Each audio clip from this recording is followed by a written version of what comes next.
Hello বন্ধুরা, welcome back to my channel. তো তোমরা দেখতেছো রঞ্জনা কুইন। আমার আরেকটি নতুন ব্লগে সবাইকে স্বাগতম। তো তোমরা সবাই কেমন আছো?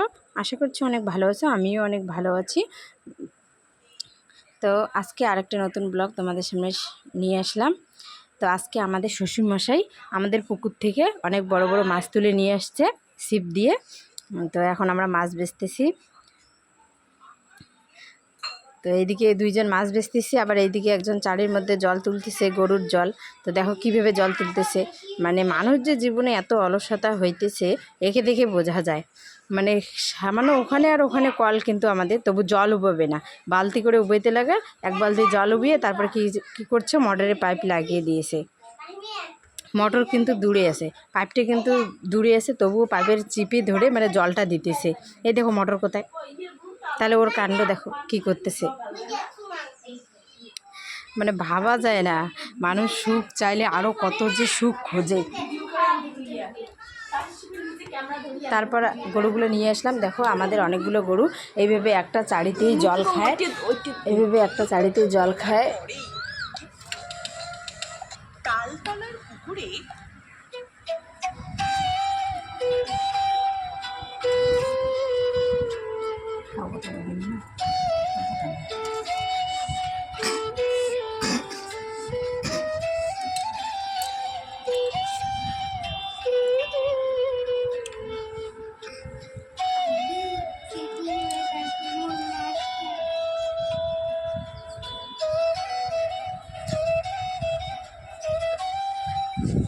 তো বন্ধুরা, আমি একটা আজকে তোমাদের সামনে সবার সাথে কথা বলবো। বন্ধুরা, আমি তোমাদেরকে আজকে একটা কথা শেয়ার করব, আমার মনের কথা আর কি।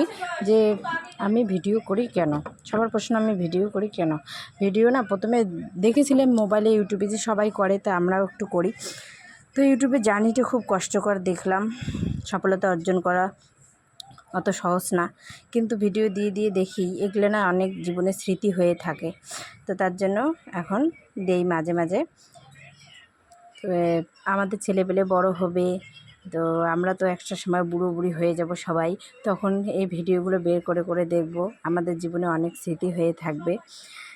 তো সবাইকে তো একটা সময় ওই বয়সে যেতেই হবে, তখন এগুলো দেখলে মনে অনেকটা ভালো লাগবে।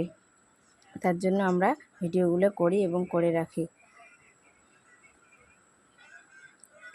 তো তোমরা কে কে আমার মতো ভাবো।